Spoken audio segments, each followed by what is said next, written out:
Now, welcome everyone once again. Thank you for joining today's Brexit and Beyond session, which is on the topic of transporting goods to the UK by road, which we're really delighted to be holding in collaboration with some speakers from the Department for Transport of the UK government. I'll now hand over to Eduardo Barachina, who is the president of the Spanish Chamber of Commerce in the UK, who will be saying some opening remarks.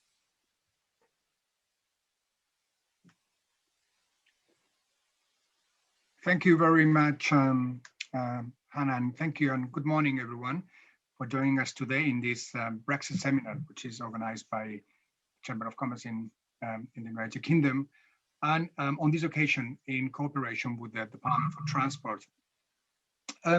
Transport, as we know, it's an essential driver, economic, behind the benefits in the relationship between the United Kingdom and the EU. Each year, around 210 million passengers and around 230 million tons of cargo are transported between the UK and the EU by air, sea, road, or rail. So it's certainly one of the key elements in our trade relationship. While the United Kingdom was a member of the EU as a member state, it participated in the EU single market, as well as the customs union. The transport service operators could operate in those days freely between and within the single market on the basis of a single license or authorization without being unduly hindered by border checks or controls. Now, we know that as of January the 1st, the UK is no longer a part of the EU single market and customs union or the union's VAT and excise duty area, and therefore no longer benefits from the principle of movement of free movement of goods and persons. So things will change, things have already changed, and transport operators will need to adjust and adapt to the new formalities, to the new controls, to safety and so on, that will be ruling the border between the UK and the EU. We are privileged today to talk about this and to have a dialogue and to exchange views. We're privileged to have the Department of Transport, and in particular, Mike Head, Charlotte Sharman, and Navneet Shami. The three of them are experts on the implications that the CTA, the Common Terms Agreement, has had in how transport will be conducted from now on. And it is imperative and it's essential that the Spanish companies that are providing transport services into the United Kingdom get themselves familiar. And to do so, we have Mike, Charlotte, and Navneet this afternoon with us. I do encourage everyone to raise any questions, to engage into that dialogue, and we in the Chamber are extremely happy to provide that role. And without further ado, just have to say that this is the first ever event or seminar that we are doing with the Department for Transport. So thank you, Mike, Charlotte, and Navneet for making history in a humble way and in a virtual way. We do look forward to greeting you personally at some point when we can do so. And now, without further ado, and reiterating our gratitude, I hand over to Charlotte. Thank you very much. Muchas gracias. Brilliant. Thank you very much, Eduardo, and thanks for inviting us here this afternoon.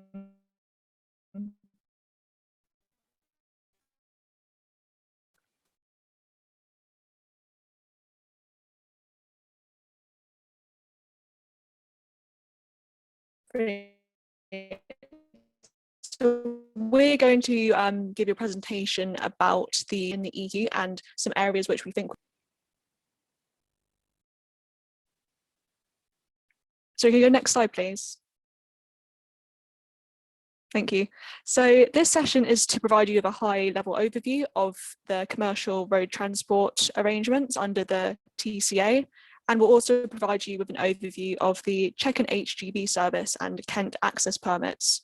We'll also touch upon any high priority areas to consider after the transition period, and we'll also answer any questions that you may have at the very end. Next slide, please.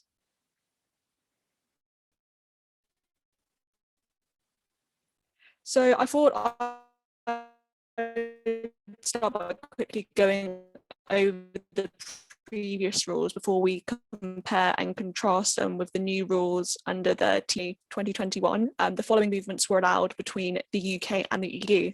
So there were unrestricted rights to carry goods bilaterally point to point between the UK and EU destinations. So an example would be a haulier going from London to Paris and back again.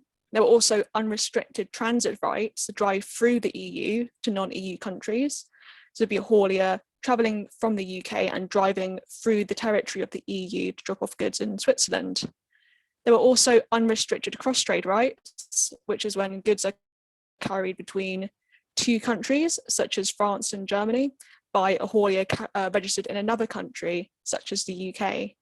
And finally, there was also limited cabotage rights, and this is when goods are carried within a single country by a haulier registered in another country, such as a UK haulier dropping off goods between Paris and Lille in France.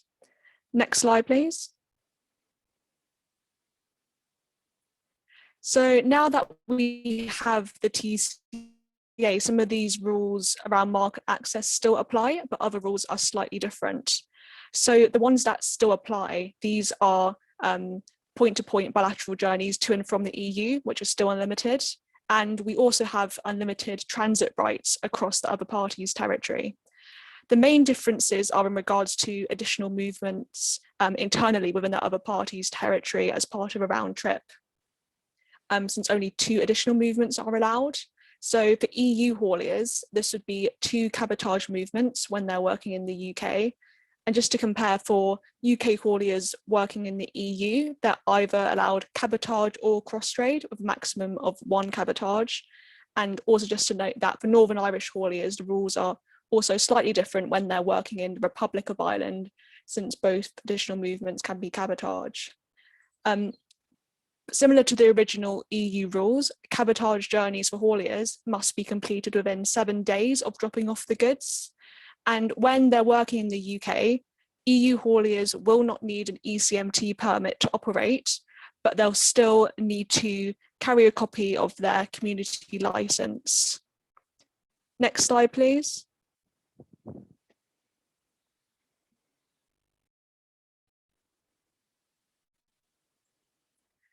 So the TCA also outlines a set of standards that UK and EU hauliers must comply with when operating in each other's territories as part of an international trip.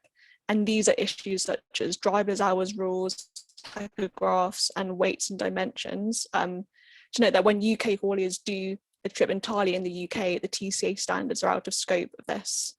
Next slide, please.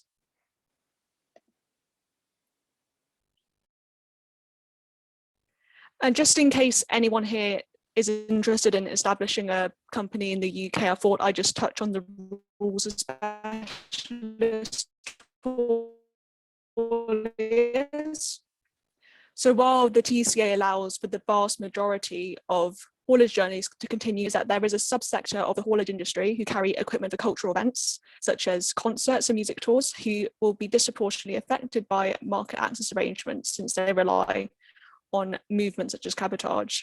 And during negotiations, we did press hard on an exemption for these hauliers, since we do recognise that these internal movements are very important for these hauliers, but the EU didn't agree to our asks.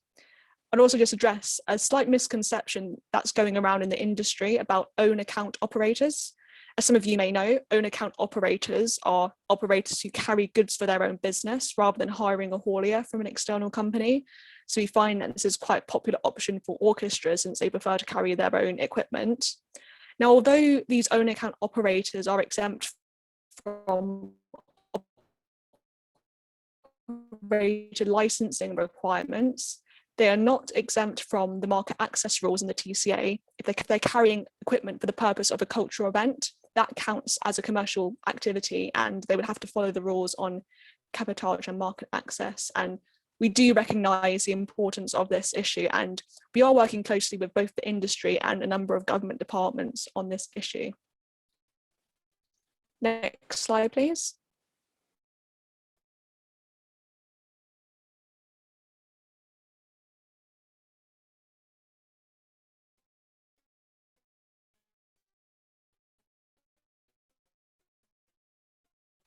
That's the next slide, right? Yeah, it is. Thanks for that, Charlotte. So moving on to buses and coaches, just a little bit of background to start off with.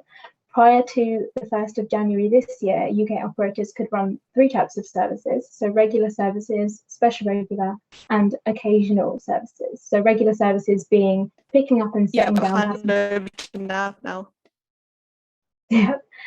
Regular services being picking up and setting down passengers at fixed stops on scheduled routes. Special regular services being similar to regular, but also carrying a specific category of passengers. So, for example, pupils to and from school, and occasional services being carrying groups of passengers on the initiative of the customer or the carrier. So this could include holiday tours and private hire trips. So occasional services are covered by the Interbus agreement, which is a multilateral agreement allowing access for occasional services between the contracting parties of the agreement. And the list of contracting parties is at the bottom of this slide. The UK was previously covered under Interbus as part of the EU, but from the beginning of this year is now an independent member. Can we move on to the next slide, please? Thank you.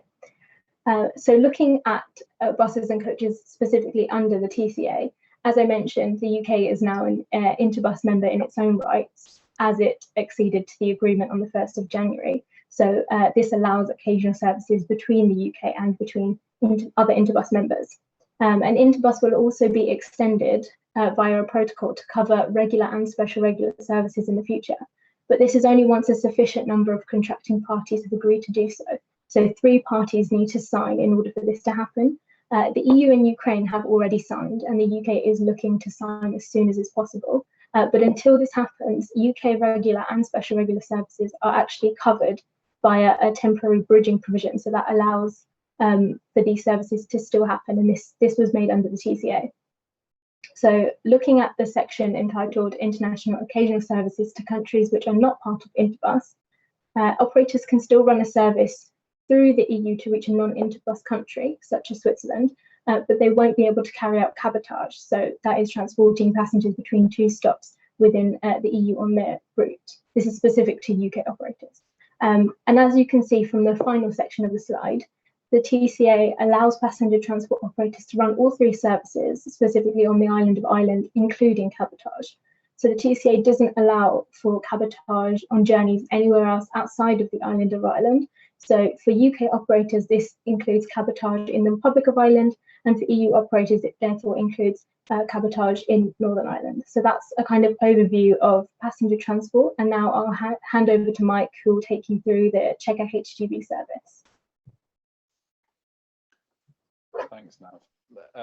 So I have been speaking to different audiences through Europe in the run up to the end of the year to help businesses and specifically drivers, commercial drivers, to cross the border after the end of the transition period. So this section is not really related to the agreement that was kind of outlined there from a transport perspective by Nav and Charlotte. So this hopefully should be embedded in people's practices already as they cross the border. But if you haven't kind of been involved in transporting goods yet in 2021, then there is this service called the CheckHGV service that is online on gov.uk. I can put the link in the chat in a moment. But this service, when you go onto it, if you haven't already seen it, asks you a series of questions about what you're carrying and when you're carrying the goods, so that you can make sure you've got the correct documentation from various different government agencies to make sure that you can import and export between the UK and the EU. So it was introduced, as I said, last year to help Ro-Ro freight leaving GB heading to the EU. And this is a legal requirement if you are driving a vehicle, a HGV over 7.5 tons, and using the short straight crossings at Dover or Eurotunnel. And if you don't use this service, then you could face fines of £300. because this system is integrated into local traffic management plans in Kent to ensure that traffic and freight flows continue to flow smoothly across the borders. Obviously, COVID has had a big impact on transport at the end of the year and into the new year. And so we've been working very hard with drivers to help them get tested for the new requirements for a COVID test when entering France, the Netherlands, Denmark, etc. So my kind of team is working on the ground through the information and advice sites. These are sites at motorway service stations where there are staff on the ground to help people both use the CheckHGV service and make sure they've got the right paperwork, and also to get them tested, get a test for COVID to make sure that they can cross the border. So you may have some questions, and I know that this is the last slide. So if you have some questions, please do put them into the chat and we can try our best to answer them for you. And if the questions aren't specifically related to transport policy, we can take those questions away and put them to other government departments and agencies if we're not able to help here today.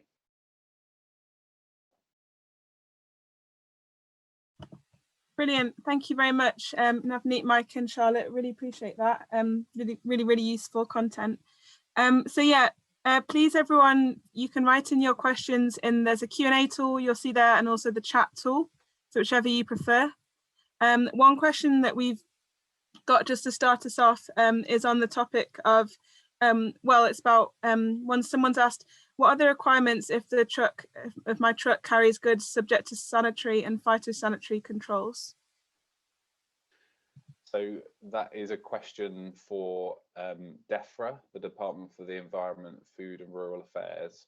And there was some news maybe 2 weeks ago around the delay to the introduction of UK import controls. They were due to come in and they have been delayed because of COVID to help businesses take more time to prepare. But I can't give an answer specifically on SPS checks, but I can certainly get some answers from DEFRA and I can share them with the Chamber to share with your members.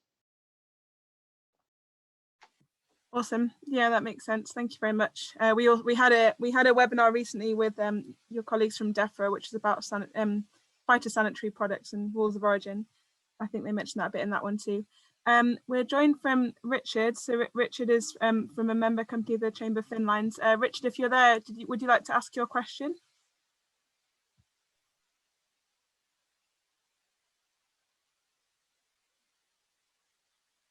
Can you hear us, Richard?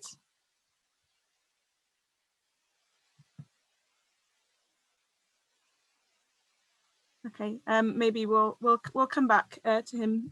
We've got another question for in the meantime. Someone's asked a question about the Kent access permit. Sorry. What are the circumstances in which you would not require one of these? Sorry, my mobile phone is going off in the background, if you can hear that. So you need to use the CheckHGV service for all goods, whether you're carrying post or even if the trailer is empty, because you need proof that you have the correct documents. So it's a legal requirement to use it if you are leaving GB via the Port of Dover or Eurotunnel. It's a fairly quick process. You just have to put the vehicle registration in and then answer a series of questions about what you're carrying. So hopefully it's fairly self-explanatory. I hope that answers the question. No, yeah, that's great. Thank you. Someone's also asked a question about the EORI numbers. Do I need to have two EORI numbers, one for the UK and one for Spain, or the EU rather? So I'm really sorry, but the EORI number is a HMRC policy, and I wouldn't want to give the wrong answer, but I believe you do need 2 EORI numbers, but I will get an official answer on that. And I was going to say, so we've got these, this is the haulier handbook, and this contains lots of information about how to cross the border with a vehicle. And again, I can put a link to the electronic version on gov.uk, and there will be answers in there too. So I'll share that now. Cool, brilliant. That'll be really helpful. Thank you. Another question that we've had is, does my vehicle need to have an EU export declaration, even if an import UK declaration has already been made?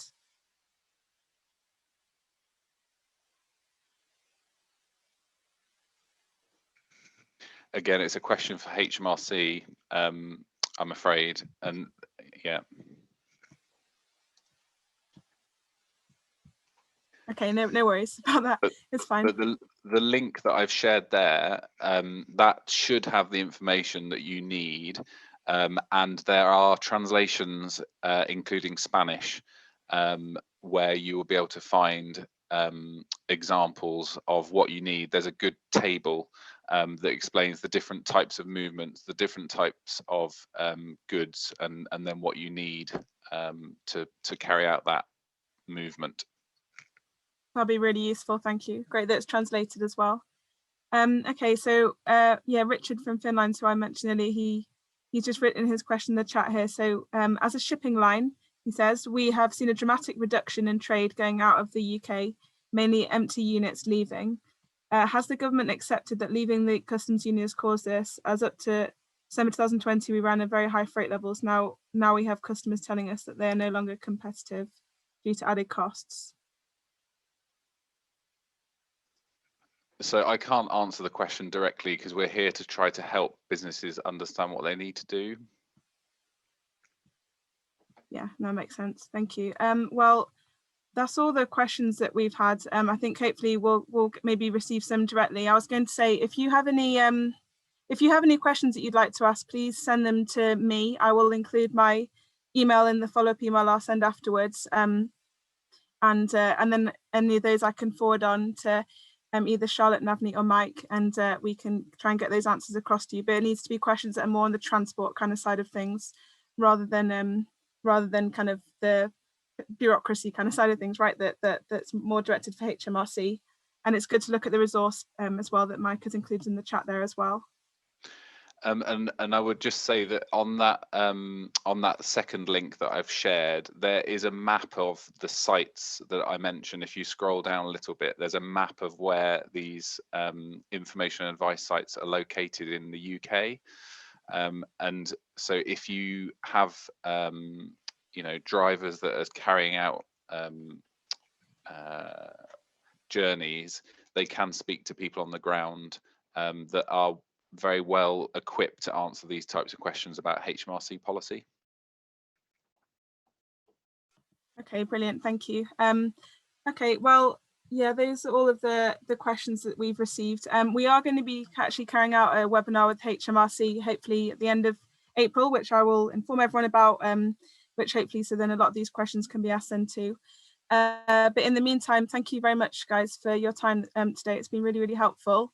And for those resources that you've shared as well. We really appreciate that a lot. And yeah, we encourage everyone to take a look at the other Brexit and Beyond sections that we'll have coming up as well, if you have any other doubts in other areas to different departments. Eduardo, I don't know if you want to add anything else. I'm not sure if he's still there. Okay, that's fine. Thank you so much, guys. We really appreciate your time today. Thank you very much again for the invitation. Yeah, thank you. Bye-bye.